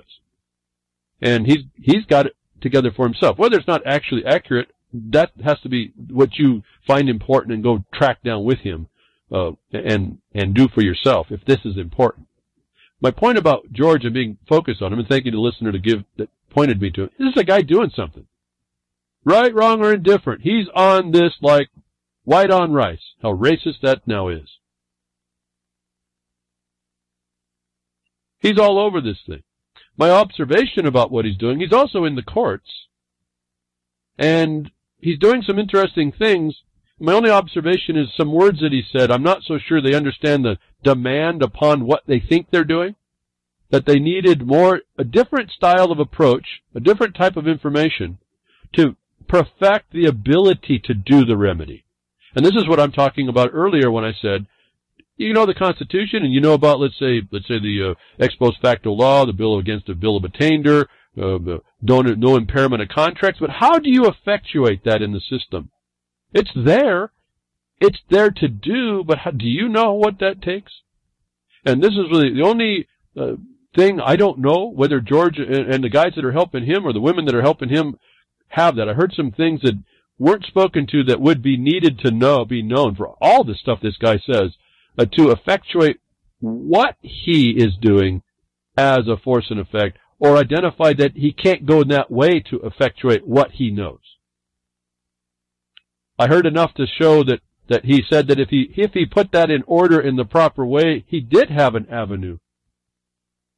And so I just have questions in the observations. I've got no proof, but my purpose for talking to you about this is that what we find is open corruption, the caucustocracy, it's being laid before us, the digital vulnerabilities being laid before us, our continuous plugging into all that. The fact that you got to do something against this. Somebody on this one point is on that, and they are attempting to do what they know as they know.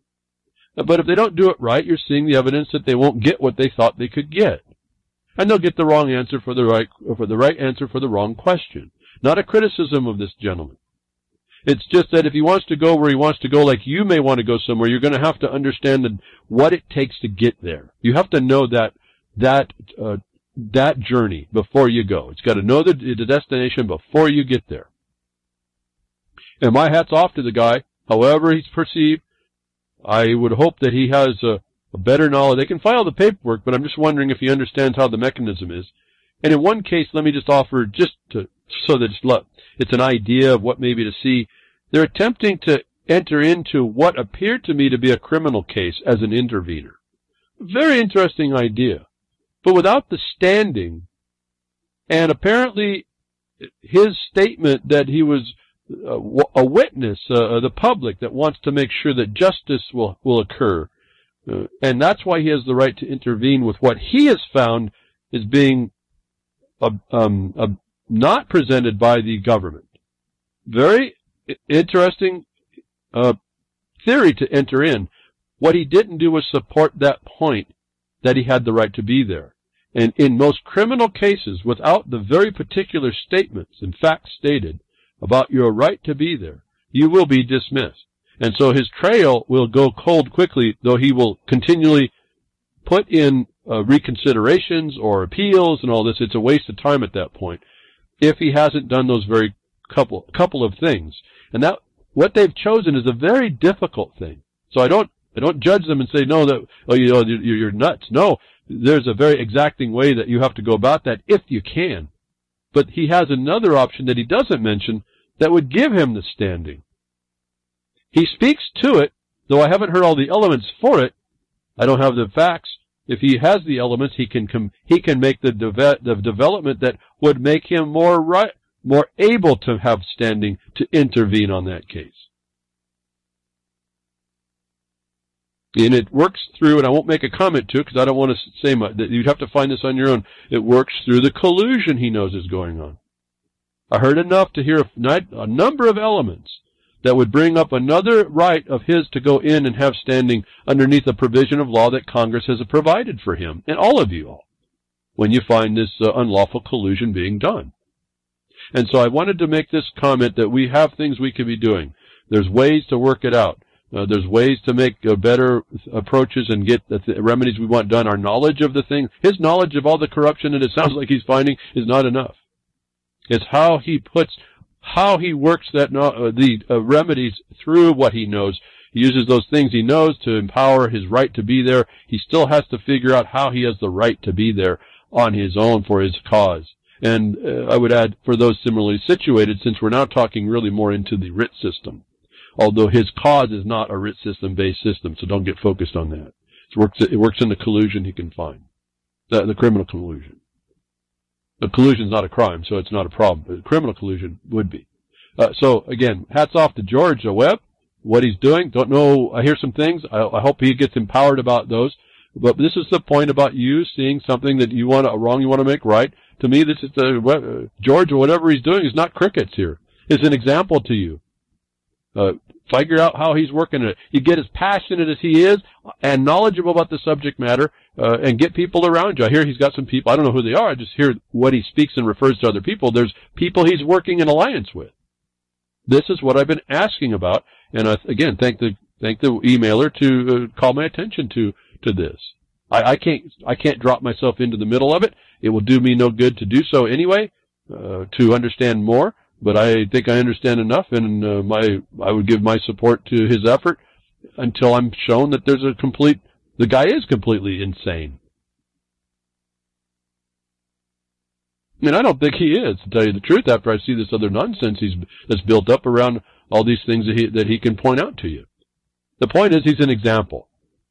Now, he's also an example of maybe not quite fulfilling the proper engagement, but that's not to a judgment against him. That's just something he'll have to figure out, and the people around him will have to figure out. And then now we get to the point: you can figure it out, then can you still breach that corruption that's systemic? That's another point, but you don't not do it because of that. That's where I tell you that's when you start exampling that the whole system is the way it is because the system is corrupt, and we were not supposed to allow that to happen. See, a lot of people go in with this expectation that justice reigns supreme. It doesn't, folks. It's a big criminal conspiracy that's working against you.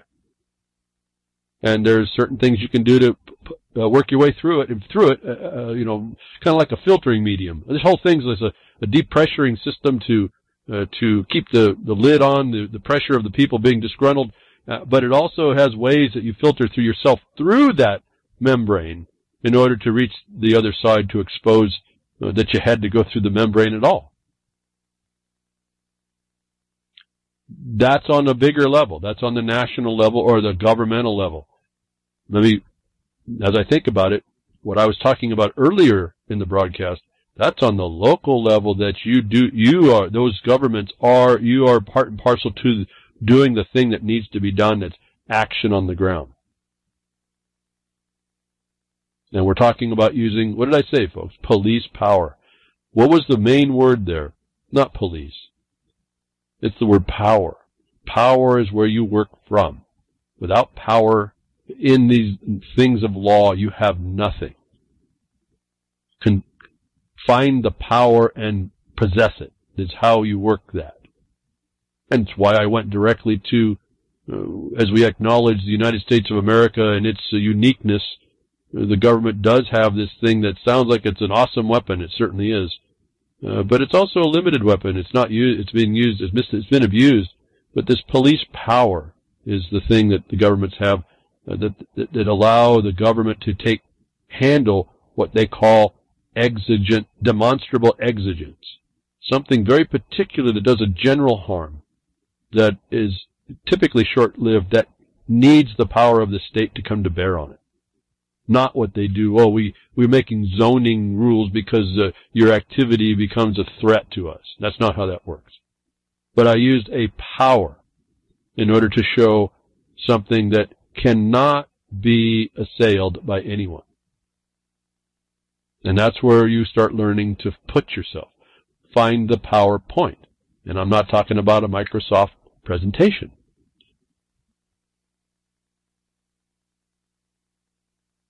So this whole system keeps working on the corruption and continuing it and not being exposed, and we have to have people in there witnessing the corruption and being able to stand long against it and find the right ways to bring it out.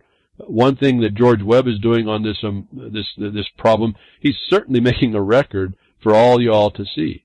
And that's where I say at least you have that power yourself to start being that record, that witness to other people.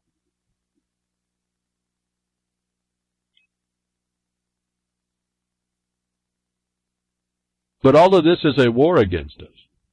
Surveillance state, the war, the tool, the weapon of fire against you, the things that are done, the police becoming militarized, now that it's just obvious. And all the excuses, remember, these are excuses that come with all this. Which, in fact, Google starts covering up on their snake oil scam. The excuses that come with the truth, and the excuses that are used in order to impose upon you a fear that legitimizes your fear, that the other side uses as a license to continue to cause the fear and constrain you. This is one of those in-our-face but subtle controls. This is like a broad spectrum, broad dimensional war against us, the people, men and women.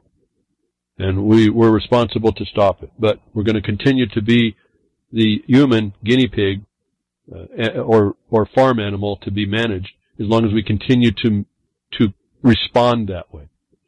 We found more evidence now. Remember, I've said that this becomes real to you in the streets. They've hidden the fact of this military occupation by calling it civil society and calling it police, community service and all this other thing. And they've put a nice mask on it. But I've told you it's going to adjust. It's going to adjust to be more obvious. And they're going to make things that they'll state things, they'll make excuses that they'll use you to allow them to move it forward, and you'll say nothing more. That I said that they'll cause crises. Crisis doesn't go to waste. And they'll use your fallen nature against you. They'll use your ignorance against you in order to advance what they plan to put on us. And one way, it's already on us, but they couldn't let you know about it. But we're come to a time when the wraps are off, and the M wraps are off, I guess, as well. The wraps are off, and they're going to be making it way more obvious because they have to do like what China does in the world. They have to show you direct power, and I'm now talking not the law power, why a government can step in and protect all of us against a demonstrable exigence, that thing that will hurt everybody indiscriminately, like health, cholera, or forest fire, and that kind of thing. But the power to harm you directly, like kill you. This is the type of power I'm talking now. It's just the abuse of that as well. Terror threat level raised to critical after bucket bomb attack. Again, the snake oil from Google and Facebook saying they can advertise, is this advertisement here, that the terror threat level raised to critical after a bucket bomb attack.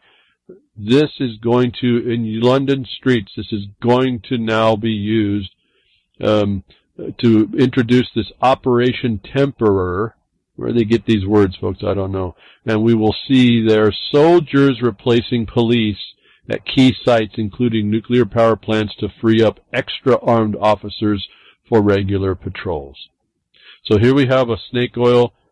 This is about the war of terror, utilizing the war on terror facade and snake oil to say that we can arbitrarily we'll just say this is a critical threat now because we found this so-called bucket bomb. So here we are, tail wagging the dog, wringing our nose, accessories to the crimes against us, and the plausible excuses they use to advance the military state in at least UK, obviously, and that's around the corner for, if it's not in other places, it's certainly around the corner for all y'all so-called first world nations. You just watched how they just did it. You've been watching how they do it before. They bring on these hebdo things, and all of a sudden France lost all their civil rights, so-called. Well, their civic rights, I should say. Civil liberties, I guess I should say better. Civil rights here in the United States we know are extortions of every kind. And so this military state, this military world, is really fostered and encouraged by deception. We know them by their fruits, folks. We know them by their acts, more than their words, that we know them by their deeds. And so for all of us that aren't quite convinced yet about the United States military being in control of the world because it's just a global brute, and it has certain sensibilities to match, but it's pretty well dashing almost all of those daily. We now find more proof, if you are open to it, to see that this war against us, the United States Defense Department is actually the War Department. Don't ever forget that little rebranding.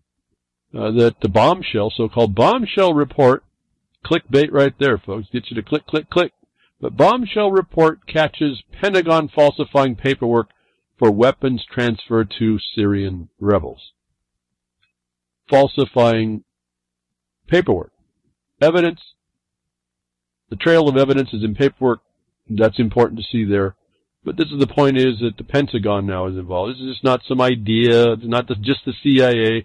This is the entire War Department utilizing the Syrian rebels to overthrow a democratic government, to go and install democracy and rule of law, which all is a lie.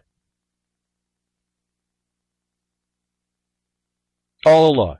On Tuesday, the Organized Crime Corruption Reporting Project and the Balkan Investigation Reporting Network produced conclusive evidence that not only is the Pentagon currently involved in shipping up to $2.2 billion Bravo worth of weapons from a shady network of private dealers to allied partners in Syria, mostly old Soviet weaponry, but it is actually manipulating paperwork such as end-user certificates, presumably in order to hide U.S. involvement. Well, regardless, why would they be involved? Why would they be changing paperwork at all? And is it a question that the United States ever created that the rebels as a tool to take out the sovereign nation of a people and their government over this implausible excuse of forcing on them this democracy and rule of law? Do we need, again, we know them by their deeds, not by what they say. do we need? How much more long are we going to need this proof? It's over and over. They're working with organized criminals. You're judged by those you associate with, the people, the friends you keep. The Pentagon works with organized criminal syndicates in order to advance the weapons. What is the Pentagon? If I have another way to prove what it is that's going on. Pentagon busted working organized crime to funnel billions in weapons to terrorists. But I thought it was the terrorists that caused this. Well, yeah, but you focused on the wrong ones. You don't think the box cutter dropped those buildings? You think a box cutter took down Building 7? No. This is an organized criminal syndicate called the Pentagon pulling off the deception of the millennia, I think. To go about and beat down on people just cause, I suppose. I can't see any just cause. Got to be just cause. They go on all these people. A lot of it's the dollar that's been tied in. They want to go after that to control some of the weapons. We know that they're tied into Agenda 2030. They want people migrating. They want the herds migrating around, causes instability. Mob rule. That's your democracy. If you, from the military standpoint, that's democracy. Having all your people running around doing nothing constructive. Making war on your own people. That's not outside of it. We talk about all this stuff. It's all just here. I said the MRAPs are coming off, folks. There's nothing being hidden anymore. The truth is being revealed to us. And I hear crickets, and I don't know what to do more about that than feel flabbergasted because I ain't that smart. What else do I do? So Monday I'll turn around and I'll keep focusing on the projects I got. Hopefully, maybe we'll have some policies come out of the counties that will stop the fires around us and we'll start our life coming back to a better way because we took control of it. So fiat systems and Bitcoin to me is an oxymoron for people that are supposed to be libertarian-minded and agree Bitcoin but not fiat. Venezuela has officially abandoned the petrodollar. Does this make war with Venezuela more likely? Well, probably economic war for sure. But here we have it. Even Venezuela, the nation, is understanding don't buy into the crime. We're going to now not use your petrodollar. Boy, that's put a much bigger mark on them for sure. But the point in this story wasn't just the headline, wasn't even it wasn't any of about any of it, more than stop engaging the tools of destruction against you. And you will find quickly who the bully in the world is and how bad life really is. This is not a joke, and this is something everyone has to be cognizant of identifying.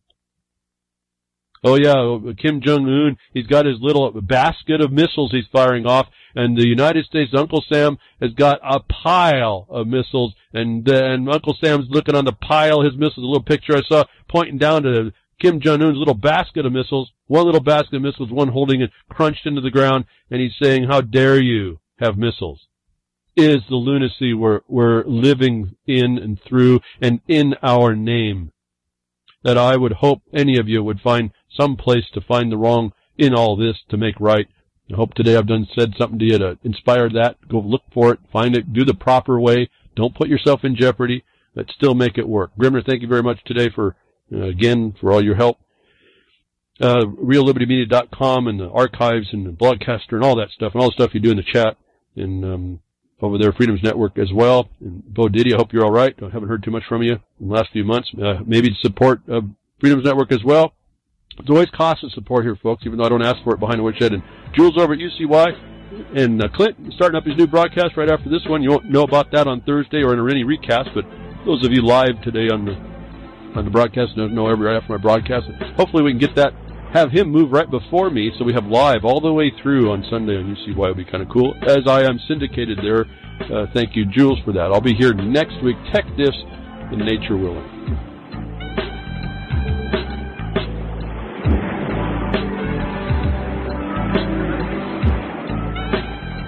Well, that's another lesson. I hope with today's information you can take it to those that misbehave. From behind the woodshed, leaving his mark on the beast, this is Hal Anthony. Till next time, journey with purpose.